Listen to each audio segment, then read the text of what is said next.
way. Being a commentator for live sports is a difficult job, especially in a dynamic, fast-paced, and unpredictable sport like mixed martial arts. Imagine handling the complexities of a live broadcast while describing the action in front of you as accurately as possible to the live viewers at home. You're basically trying to sound like a professional and a fan at the exact same time. With that being said though, it can definitely make for some pretty humorous results. That was like my worst prediction of all time. Welcome to the Machida era. Even the best and frankly some of the worst have a few mistakes worth remembering. An exciting risen event. Hey, what's up guys? Jason here. I just want to give a quick shout out to today's sponsor, Caveman Coffee. I'm so stoked to be partnered up with them. They're owned by UFC vets Keith Jardine and Tate Fletcher, which is just so awesome that they're supporting us. They're offering 25% off on their website, cavemancoffeeco.com, if you use the code MMAOnPoint at checkout. More on them later, so let's jump right into the video. These are 10 hilarious and odd MMA commentator moments. Number 10, John McCarthy. Stepping into a role once held by Jimmy Smith is a tough task. Side note, why in the world did the UFC and Bellator let Jimmy Smith walk away? Anyhow, legendary referee Big John McCarthy was brought along to fill the void left by his Bellator departure. As one of the most recognized personalities in the entire sport, who also played a huge part in creating what would become the unified rules, McCarthy's time has been largely professional. But at Bellator 199, Paul Daly did his best to break Big John out of that shell. When John Fitch did exactly what John Fitch does, and Daly had no answers to his wrestling, he chose to verbally express his frustrations. As Fitch outpositioned, smothered, and repeatedly struck the kickboxer, Semtex turned his attention away from the man on top of him and turned it towards the commentary team. Of this fucking boring. co-main event, Paul Daly is giving us his own commentary. And he's Reacting to Big John McCarthy's criticism of Daly's defensive wrestling, he lashed out by booing and chastising Bellator for pairing him with a wrestler. Paul wears his heart on his sleeve, and he wants people. It's the fans of this Bellator, millions of fans. This is proof. While Mora Ronaldo was inclined to let Daly speak freely, Big John snuck in a dig. let's listen to Paul Daly. It doesn't matter what he's saying He should because be he's focused on the losing. fight. So, as McCarthy pointed out, the words didn't help as the final minute ticked away, with Daly still helpless against Fitch's top control. But for that brief moment in time, it looked like Big John was on the verge of actually berating the fighter himself. Number 9, Joe Rogan. We're all very familiar with Rogan. Whether it's his stand-up comedy or incredibly popular and profitable podcast, he's made a name for himself in and outside of the sport. His insight has been invaluable for would-be fight fans as they get educated on some of the intricacies of caged combat, and it's no wonder that the different facets of his persona blended together for some, well, interesting moments. Rogan has gone from admiring Tyson Griffin's rear end, BJ Penn, quote, blowing his wad, and goat vaginas. That Marvin Easton one was right every show. Goat's vagina. That thing was huge. You said that, not me. Another huge moment had to have been at UFC 109, also known as the Great Octagon Ice Spill of 2010. Between rounds of the prelim bout between Melvin Guillard and Honey Torres, Torres' corner accidentally spilled some ice into the cage floor, to which Rogan just completely went ballistic. Oh no, this is good. Look at that. They knocked the bucket over. This is the Three Stooges. It's still too much. Get back in there. You're not done. There's ice all over the floor. What are these guys do? They ran out. I'm done. We got it. But the biggest commentary oddity in his career definitely has to be the night that Lyoto Machida KO'd Rashad Evans to win the light heavyweight championship. He boldly proclaimed, "Ladies and gentlemen, welcome to the Machida era. We have just entered a new era in the light heavyweight division." It seemed like a pretty fair assumption at the time, with Lyoto essentially being untouched prior to this. But then, of course, Shogun would embarrassingly make those words hollow almost instantly, with a close decision lost to Machida that most actually thought he won. I thought Shogun won the fight.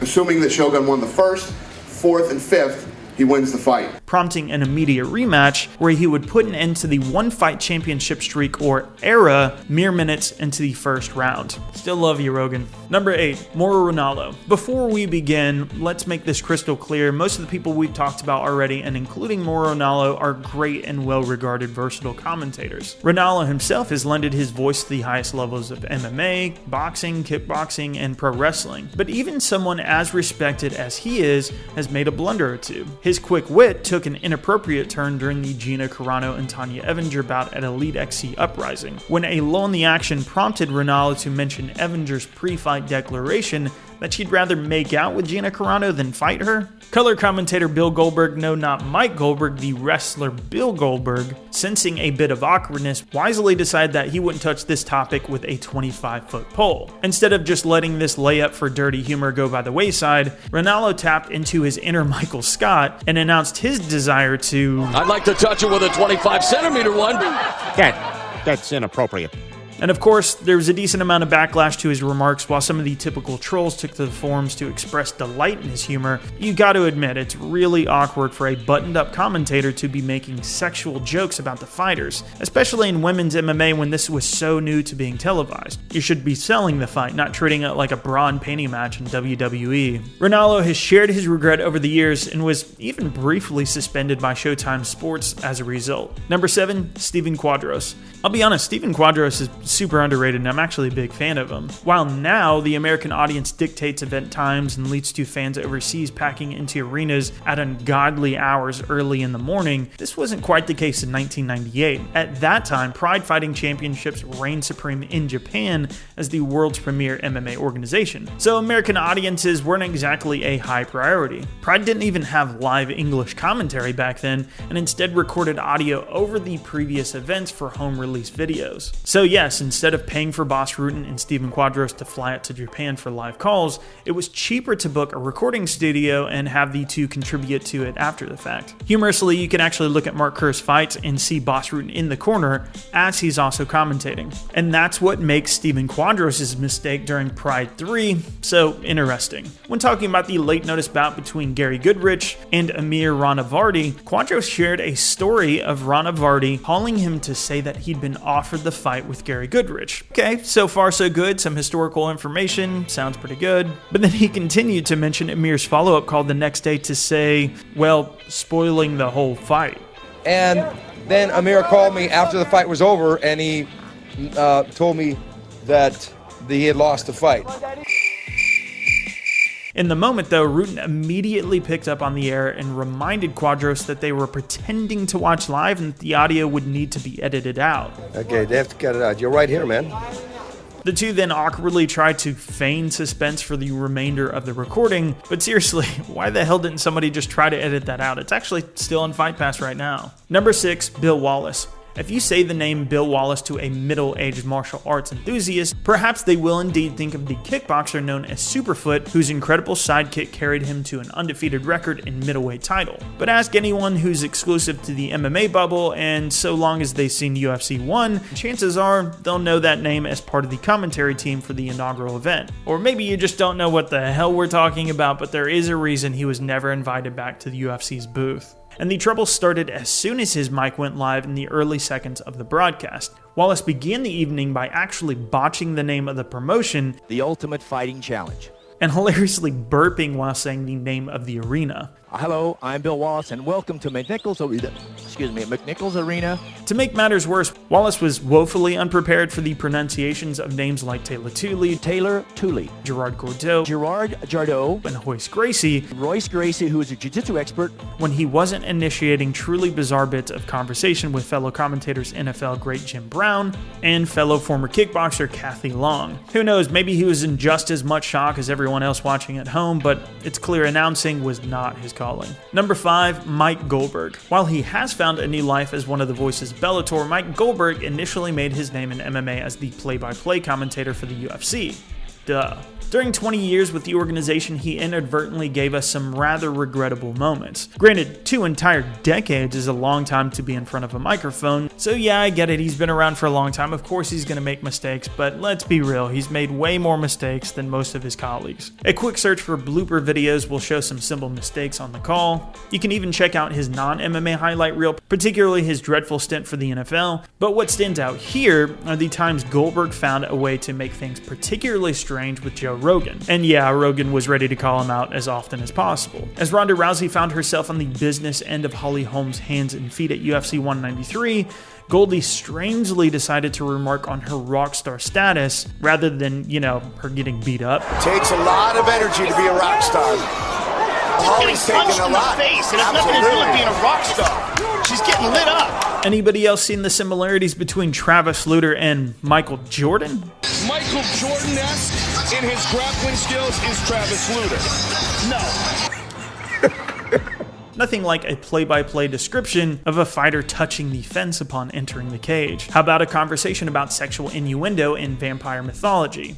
What the fuck did you just say? Yes, all that happened, and frankly, much, much more. His reliance on few signature catchphrases simultaneously drew the ire of fans while providing a certain level of comfort and familiarity for others. And to be fair here, we are pointing out his mistakes, but Goldie is a beloved figure in MMA, and no matter what you think about the dude, he was there for 20 years, he was there during the Dark Ages, helped them grow out of that, and they just got rid of him. It's a shitty and classless call by the UFC. Number 4, Michael Schiavello. Schiavello is a very familiar voice to fight fans, with stints including One Championship, K1, Invicta, Dream, Sengoku, LFA, and King of Cage. Hell, anything that ever aired on Access TV for a few years, the man known as The Voice has been a staple in the booth. Known for witty remarks, excited declarations, metaphors, similes, and pop culture references, he has inevitably raised an eyebrow or two during his time. Look no further than Dream 10, which featured a main card bout between Paulo Filho and Melvin Manhoef. The Voice compared Filho, who is returning from a stint in drug rehab and a super bizarre loss to Chael Sonnen at WEC 36, with the infamously troubled singer Amy Winehouse. In fact, Winehouse would actually die almost a year later, so yeah, that didn't age very well. But more comically, on 2 separate occasions, Schiavello made an inspired effort to remind Danny Maness of the taunts he likely received as a kid in school. Yikes. Constantly mispronouncing his name on purpose as my anus. Trying to slice Maness open.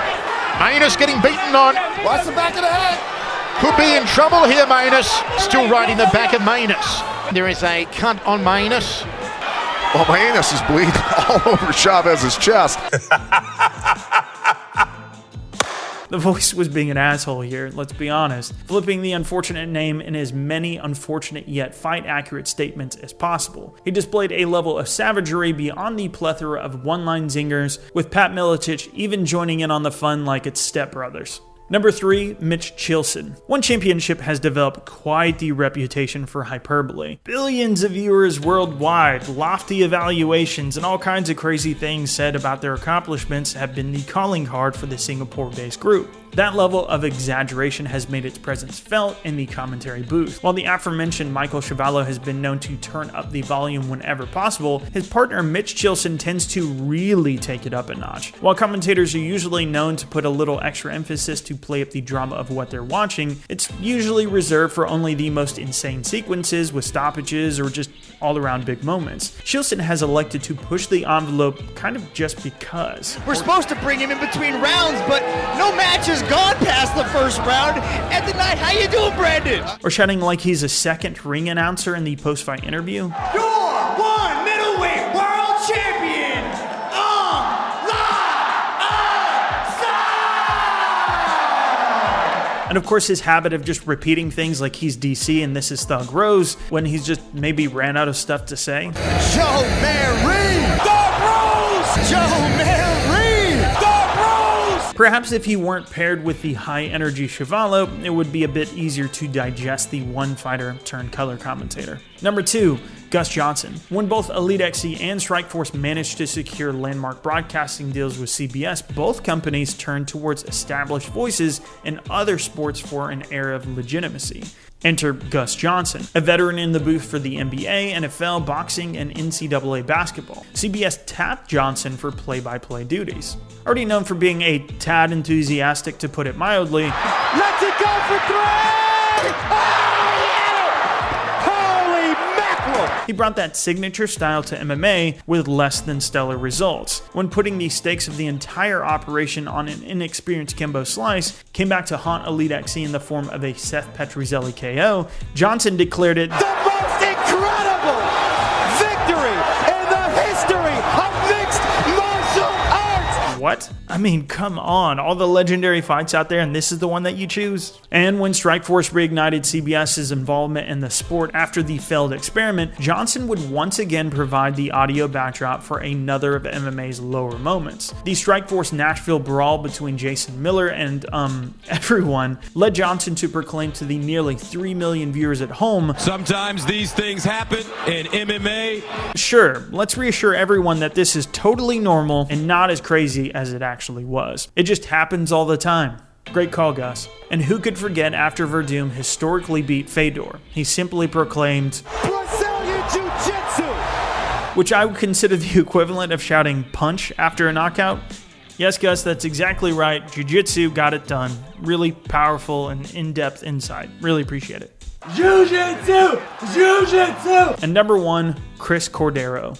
Hey guys, welcome to MMA on par? Sounds pretty bad when someone representing the company can't even get the name right. Well, let's meet Chris Cordero, who did just that. Considering his long history in the sport with building regional promotions like King of the Cage, IFC, and Cage Rage, you'd think that he might be a bit better equipped to handle his responsibilities. Despite being hired for play-by-play duties, Cordero dropped the ball in every conceivable way. While the English broadcast of the second round of Ryzen's 2017 World Grand Prix was strange enough, with the obvious and poorly executed green screen backgrounds, I mean, really, what is with that angle? All of this just looks really weird and bad. But Cordero's words were even worse, way worse. Beyond apparently showing up an hour late and repeatedly mispronouncing the name of the actual company that hired him, Ryzen. A win at Risen can really put your name out there in a big way in this sport. He seemed to not even try to get some of the fighters' names correct. Well, moving on to the Shintaro Ishiwatari fight. But his worst transgression was the amount of just blatantly sexist remarks he was making about female fighters on the card.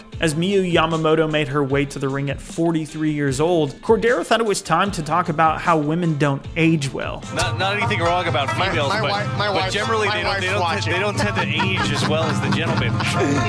Dude, are you kidding me? What does it have to do with anything? And I guess Cordero being a jewel of aging male beauty, I guess it made sense, right? Of course it didn't. He also then stated that the undefeated Rina Kubota was in the main event just because of her cuteness. Probably her cuteness has elevated her to main event status here in the Risen event that we're watching tonight. And then he made reference to a porn video. So when she won that tournament, it was the Two Girls S-Cup Championship. I thought you were here to sell us the fight for, the company that you're working for. What are you doing? It's just a horrible look. Fortunately for humanity, Cordero has not been seen in Ryzen or Risen or whatever he wanted to call it. And yeah, I don't think many of us are left wondering why. Real quick, guys, I'm super excited to give a shout out to our sponsor, Caveman Coffee, who we've entered into a long-term partnership with. I absolutely love their coffee, and lately I've been all about their mocha cold brew, which I'm actually drinking right now. It's super awesome. They also offer a vanilla flavor, a black nitro cold brew flavor. It's got no sugar in it at all, so it's keto friendly, very low calories, and a ton of energy in these cans, equivalent to 3 shots of espresso. The hibiscus tea, for instance, only has 6 calories. It's clean energy all across the board. I'm a massive fan of them, and on top of that, they even sell their own coffee beans if you want to brew something hot as well. You can save 25% off at cavemancoffeeco.com on any of these products, their mugs, their merch, whatever you like, by using the code MMAOnPoint at checkout. And guys, the larger context of all of this is that we are actually working on moving into a studio space between myself and Tom, which this sponsorship is directly helping us fund. Over the past couple of weeks, Tom has been looking in London working with our team to find a space, and we are getting super close to finding something. So by supporting Caveman Coffee, you are literally helping us build a studio. Plus, they make really great coffee, so hit them up at their website using the link in the description. I'd like to give a massive shout out to Anthony Walker for writing this list. You can follow him on Twitter at AntWalkerMMA, and then the editor of this list, Twitch personality extraordinaire, Max Randall. You can follow him on Twitter at Max_Randall. Finally, the person who gave us the music for the intro here, we got Ben Rosette. You can catch his music down in the links below in the specific song used in the intro. And then you can also follow him on Instagram or Twitter at Ben Rosette. Thanks for watching my list, guys. If you enjoyed the video, subscribe and like. We upload at least 3 videos per week about MMA, and it really helps us out when you do so. If I missed anything on this vid, let me know in the comments, and feel free to follow me on Twitter at JasonTheHeart, or follow the official channel account at OnPointMMA. Thanks for watching so much, and I'll catch you on the next video.